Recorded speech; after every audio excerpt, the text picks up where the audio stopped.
Hi, this is Dana Diethoff on the road, on a curvy road. Welcome.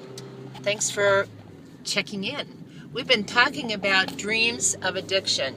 By the way, I guess when a police officer catches me, I'm going to have to tell him I was not on my phone. I'm not on my phone.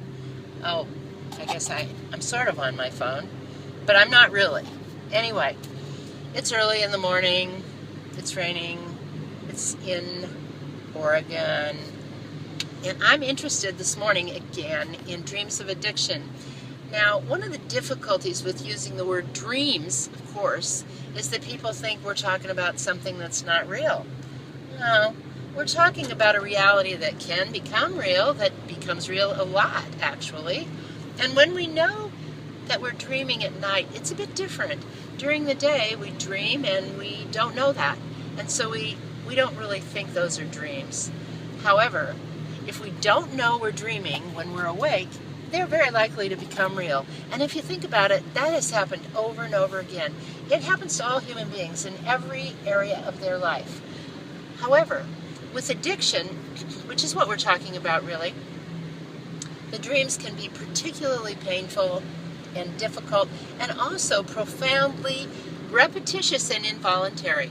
So, in just talking about the dreams of addiction, consider the possibility that the dreams of addiction, the map of those, is in your body. Because your body registers all your experience, memory, states of arousal, and connects with thinking and feeling and body arousal states. Well, that's sort of a repetitious bad sentence, but you get the idea. So anything that you're thinking or feeling right now is registering through a physical mechanism, unless, of course, you're a ghost, and we've already been there. I mean, not really. We don't know. I don't know whether I've ever been a ghost, or if I'll be a ghost again, but I know I'm not right now. And probably if I keep this up very long, I might be. That is driving and talking. But there's no one else here except for you guys, and so I have to talk to you about this because it's really cool and it's useful to know.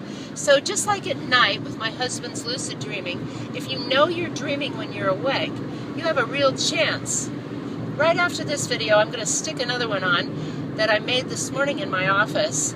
And it's sort of a visual dream, in a way, because it looks like the Columbia River is right in the middle of my office and the dog is lying on it, along with a ship and the chair and, wow, everything. Well, one of the things dreams do is they distort reality, and they're triggered by the body, and the body can be triggered by a thought or vice versa. And that's particularly true in trauma. And one of the things about addiction is, if it doesn't start with trauma, it ends with trauma, and it feeds on trauma, because powerful negative emotions are not something people like to feel. And so, since they don't like to feel them, they also try not to know they're having them. And when we try not to know we're having them, we're really having them, and everybody else knows we're having them too. So, also, there's one other thing that occurred to me that people might misunderstand. When I talk about dreams of addiction, I'm just not talking about when you get drunk, or when you shoot up, or when you meddle in somebody else's life, or spend all your money gambling. That's not the dream of addiction. That's a storyline inside the movie of addiction, the dream. So addiction is never just about what you're doing for relief. It's about the whole story, and that's how it gets started. That's the piece a person needs to know. Yesterday we were talking in group about noticing the part of the body that's triggered when you feel a certain kind of distress.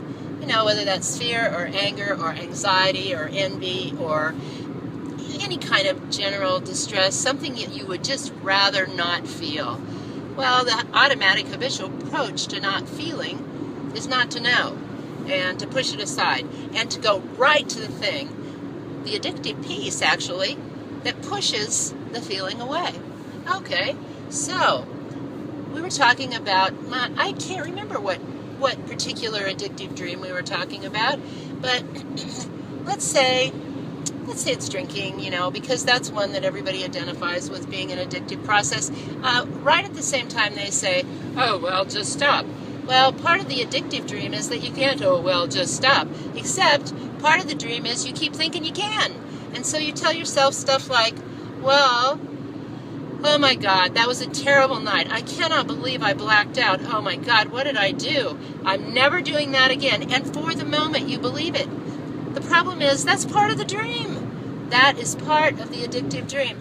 And one of the reasons that the first step, or the 12 steps in AA have worked for so many years, in spite of their misunderstanding and confiscation of those steps by people of particular points of view or whatever, but they've worked because they're big, empty steps, and they always begin with any kind of awareness of knowing that inside a particular dream of addiction, the whole quality of that dream is to believe you can control it, and you can't.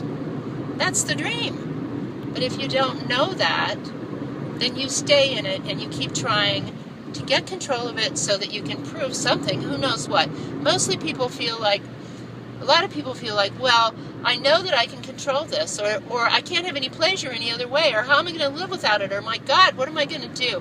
Or it's the end of the day and you think, tomorrow. All those things are part of the dream of addiction. But get this, one of the things that makes that dream really compelling for people and can keep them locked into it for a lifetime is the idea that they can just stop. Well, inside the dream, you can't just stop. That's the nature of the dream. So sometimes when people do something like hit bottom, which, by the way, can be pretty disastrous, drug addicts hit bottom when they croak. And that's maybe not a good way to become aware, although who knows, maybe it is. But if you don't want to do that, you might take a look at your dream and think about getting out of it, getting out of the whole dream.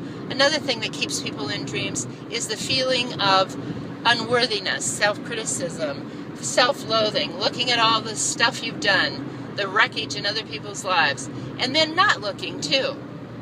So all that stuff is kind of a delusional experience that seems as real as the Columbia River being in my office this morning, because it was reflected in the window. And it took that reflection, made everything in the house look like it was out of the house. And then, well, it was really strange. Dreams are really strange. But if you believe that inside a dream of addiction you have choice and control, well, you're dreaming.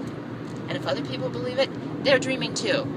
So, one of the things, unfortunately, and un-American as it can be, is sometimes in certain dreams we have no control. We live in a state of possession, basically.